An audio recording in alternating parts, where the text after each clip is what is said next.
So it can be short and sweet. Short and sweet. The Rat Gang got it all wrong. We ain't about to go. Getting your first bike. I'm gonna say this.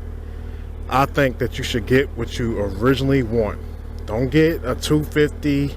Don't get a 300. Don't get a 500. Get what you really want the first time. Save yourself some money. Get what you want, because otherwise you'll be in the hole trying to get rid of the bike you don't want. You know, sit on it, make sure you do like it. Don't just go out there and buy the bike you like. You know, do your homework and stuff and see what the issues are. See what mileage you get. I mean, stuff like that matters.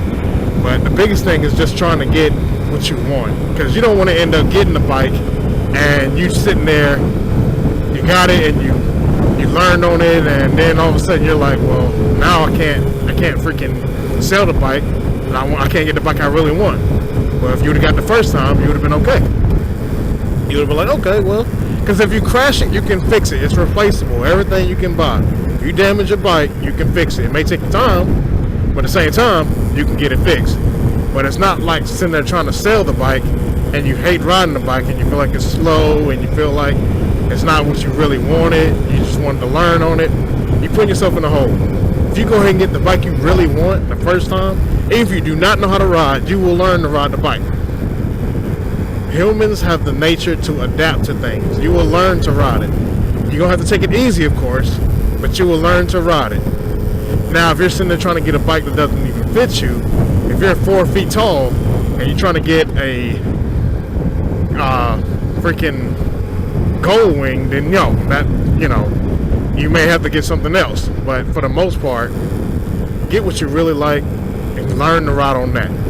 Because you don't want to sit there and want a sport bike and then you go and get a cruiser and it's like, you learn to ride something kind of different. You know what I mean? You're not getting what you originally wanted.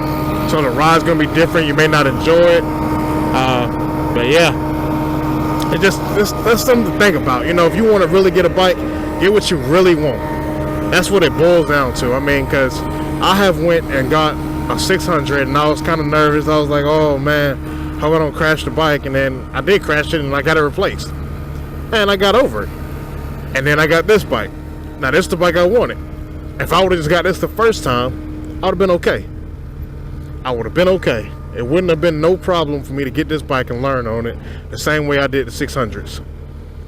But that's just my take on it. I mean, I can't sit there and tell you any different. I know a lot of people sit there and say start off on something smaller and learn to get on it, but it's all in the clutch and the throttle.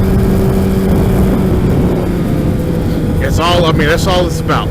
You can't sit there and try to learn on something and expect to get good on it if you don't originally get what you really want, because it's just gonna be like you're starting all over. If you get a 250 and then you try to go to a Hayabusa, you're gonna be like starting all over again. You're gonna be nervous. It's like the first time you got on the 250. So I mean, the best thing to do is just go ahead and get what you want and get it over with. Learn to be an expert on that, because it's gonna take time.